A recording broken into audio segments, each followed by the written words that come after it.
नमस्कार, स्वागत है आपका। साथ में आपके आना पुंज। कतर की एक अदालत ने 8 भारतीयों को मौत की सजा सुनाई है। इस फैसले पर भारत ने तीखी प्रतिक्रिया दी है। खास बात इसमें यह है कि कतर ने इन दिनों यहां पर भारतीयों पर लगे हुए आरोपों को सार्वजनिक नहीं किया है।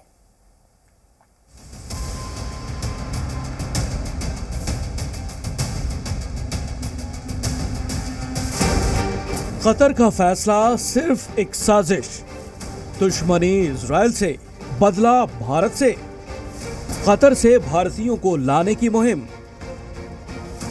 8 भारतीय नागरिकों को कतर की अदालत द्वारा मौत की सजा सुनाए जाने पर पूरा देश हैरान है। इस मामले पर भारतीय विदेश मंत्रालय ने बयान जारी कर कहा है कि हम मौत की सजा सुनाए जाने के फैसले से बेहद स्तब्ध हैं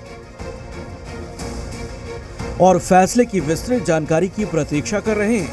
हम परिवार के सदस्यों और कानूनी दलों के संपर्क में हैं।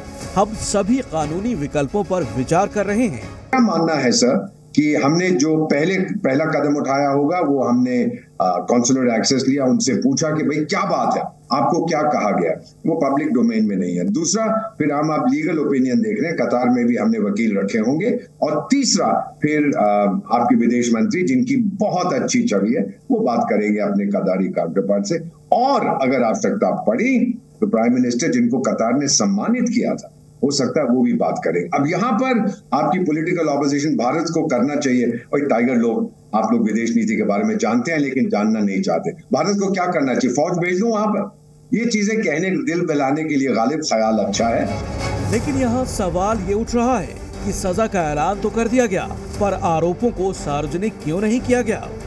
क्योंकि अगर मामला मौत की सजा देने जितना गंभीर है तो कतर सरकार और कोर्ट इस मामले में स्थिति स्पष्ट क्यों नहीं कर रहा है? मीडिया रिपोर्ट्स के मुताबिक भारतीयों पर तथाकथित जासूसी के आरोप हैं।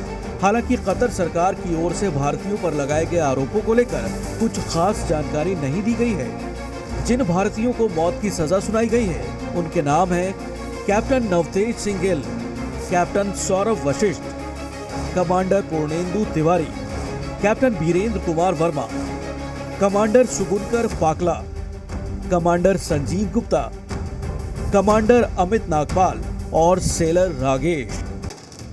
आपको बता दें कि ये भारतीय अगस्त 2022 से कतर की जेल में बंद हैं।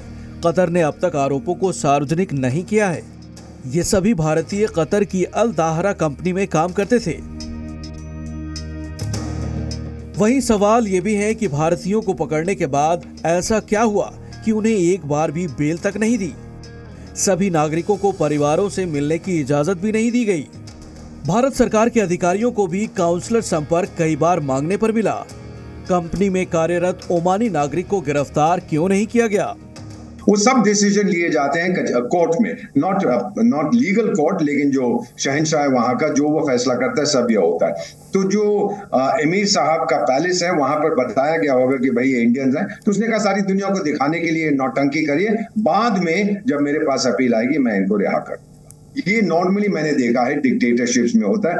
और किसी ने ये आरोप नहीं लगाया, किसी ने ये नहीं कहा, कोई भी अरब मुल्क, और मैं आगे बढ़ा के सर अपने सर पे खतरा मोल लेके कह रहा हूं, कोई भी इस्लामिक मुल्क ट्रू डेमोक्रेसी नहीं है सर। ये बहुत से लोगों का मानना है। तो ये अल्टीमेटली ये रिहा हो जाएंगे, इसमें मुझे कोई भी डाउट नहीं। 50 साल हो गए कूटनीति में एंड काउंटिंग, ये छूट जाएंगे। इनको फांसी देने से कतर अपने गले में खुद फंदा डालेगा सर। इस बीच इस पूरे मामले में देश में सियासत गरमा गई है। कांग्रेस नेता मनीष तिवारी ने कहा कि अगर भारत सरकार सच में कुछ कर रही होती तो आज कतर सरकार भारतीयों को सीधा मौत की सजा नहीं सुनाती।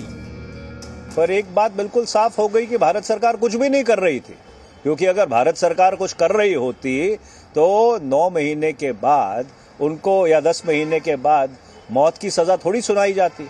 आज तक ना इस मुल्क को मालूम है, ना उनके परिवारों को मालूम है, ना इस देश को मालूम है कि उनके खिलाफ मुकदमा क्या है, उनके ऊपर आरोप क्या है, किस तरह की ये कानून व्यवस्था है और किस तरह की ये भारत सरकार है कि अपने 8 सेवानिवृत्त उच्च अधिकारियों को इस तरह मौत की सजा सुनाने दे।